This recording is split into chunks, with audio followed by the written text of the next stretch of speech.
Now let's review something else. Let's look at some examples first. Paul ate another apple.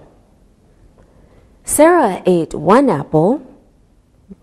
Leon is going to eat the other. So now, another means one more out of a group of similar items. The other means the last one in a group of similar items. Okay, we can use another in different ways. Look at these examples. Paul ate another apple. Paul ate another one. Paul ate another. Okay, we can also use the other in different ways. Look at these examples. Leon is going to eat the other. Leon is going to eat the other apple. Leon is going to eat the other one. All right, can we practice now? Yes. Linda, are you ready? Of course. All right, good. Now, Alberto, I have 2 oranges. Would you like one? Yes, I would. You eat one, I will eat the other one. Okay. Linda, what did you eat before class? I ate a chocolate bar, then I ate another. Then I ate another chocolate bar. I was hungry. Wow, well, I guess so. Okay, Linda, I have 2 cans of cola. Do you want one? Yes, I'm thirsty. You drink one and I drink another one. Okay, but I don't think you need any more sugar, Linda.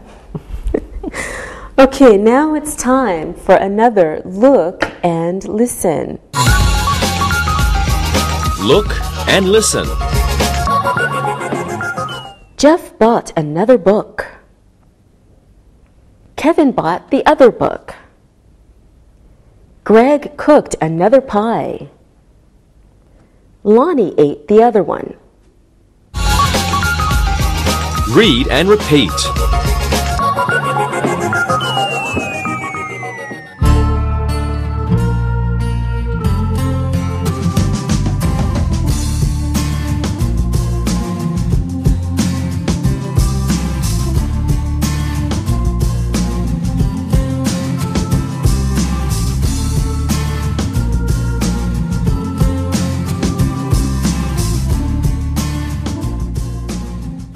Now, let's review. So, to, either, and neither. First, some examples. Sue cooks and Tom does too. Sue cooks and so does Tom. Those 2 sentences have the same meaning. So the word order is your subject plus your auxiliary plus 2, or so plus your auxiliary verb plus your subject. Okay, take a look at these examples. Sue doesn't cook and Tom doesn't either. Sue doesn't cook and neither does Tom. Now, of course, these 2 sentences mean the same also. That word order is subject plus your auxiliary verb plus either, or neither plus the auxiliary verb plus the subject. Okay, a positive helping verb is used with neither. It has to be positive because neither is the same as not either. So it's already negative. Okay, now we're ready to practice. Alberto, what ingredients are in your mother's lasagna? Her lasagna is like mine. She puts whole tomatoes in it, and I do too. Sounds delicious, Alberto. What about your mother's chocolate cake, Linda? She doesn't use bitter chocolate. Neither do I. Very good. Sylvia, how does your dad cook his meat? He prefers to barbecue it, and so do I. That's very good, everyone. Thank you. Now it's time to look and listen. Look and listen. John likes cucumbers, and so does Ted. I don't like to cook, and my father doesn't either. We love dessert, and Wendy does too. Larry can't make pizza, and neither can Fred. Read and repeat.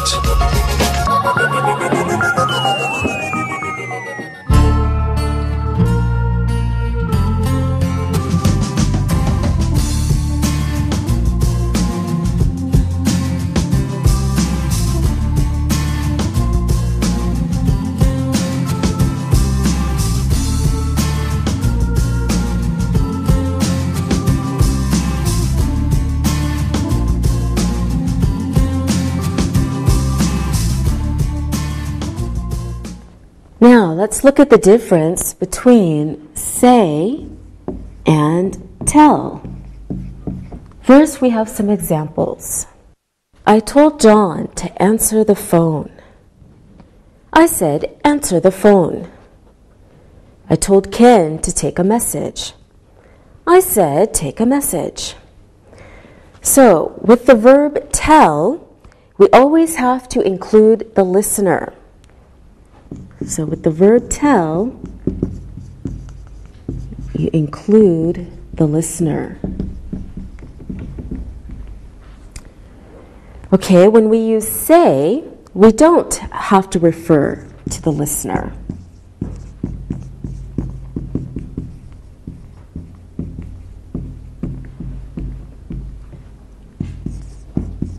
Okay, very important. Tell includes the listener. Say does not have to refer to the listener. We can include the person with say if we use a preposition. For example, I said to Jerry to take a message. We can also use ask in the beginning of a sentence. For example, ask Paula to call Mark. Okay, now we're ready to practice. I think this is easy for you, right? Yes. Of course, because you're such smart students.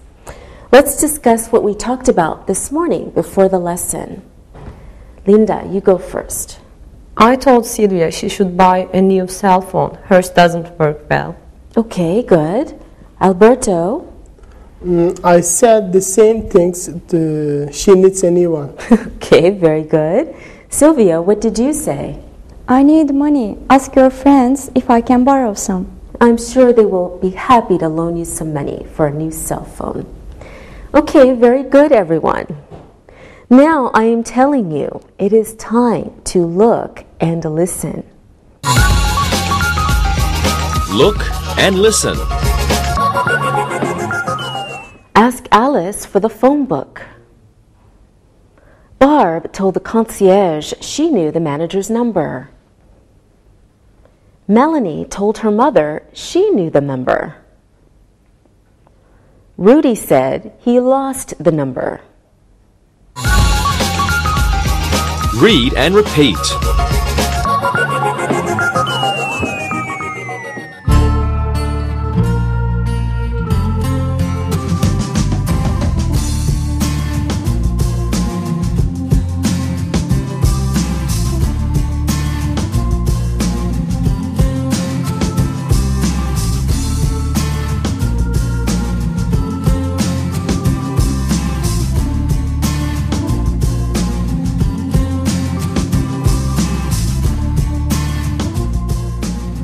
Now it's time to review tag questions and present perfect.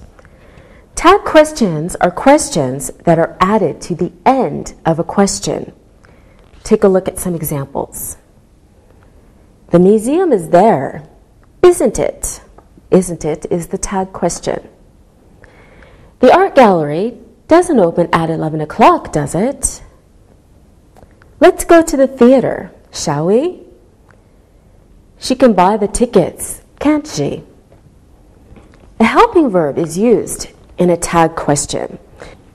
So when the main verb is positive, the tag question is negative. In the same way, if the main verb is negative, your tag question is what, Sylvia?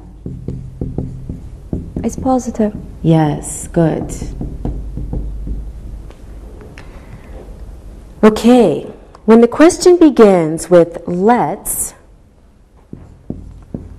the tag question is shall we? Now let's practice. Alberto, let's go to the art gallery tonight, shall we? I can't. I must study. Linda, you can go to the art gallery, can't you? Yes, I can go. Sylvia, you didn't visit the War Museum, did you? I will go with my brother soon. Very good, everyone. Now let's review present perfect. Take a look at some sentences. The museum has opened. We have lived near the cinema for 10 years. The Arnold family has opened a new gallery. The musical hasn't finished yet. So the present perfect is used to express an activity that began at an unspecified time in the past. It began before now, and it has continued into the present. The activity may be repeated many times. The activity, sometimes you will see words such as already, yet, or just. These words are sometimes used with the present perfect. Okay, let's practice. Sylvia, when did you start going to the War Museum? I have just started. It is very interesting. Very good. Alberto, did you write a report on the new play at the theater? No, I have not finished it. It's a long job. Okay. Linda, have you been to the new musical? Yes, I have already been to it. It was wonderful. Good. Good job, everyone. Now we have had some practice, and it's time to look and listen. Look and listen. Lyle has lived near the museum for 30 years. I haven't been to the cinema in a long time. Manny loved that film, didn't he? Let's go to the theater, shall we? Read and repeat.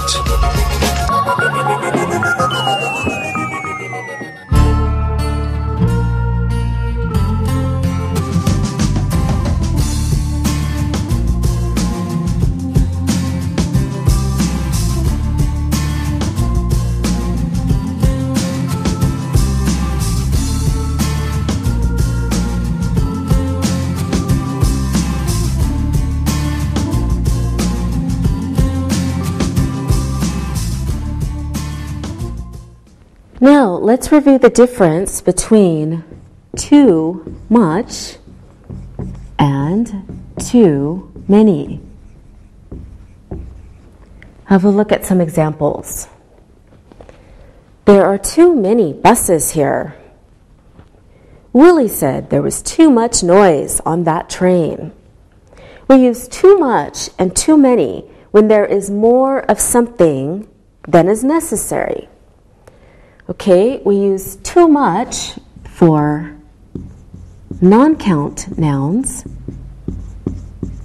We use too many for count nouns.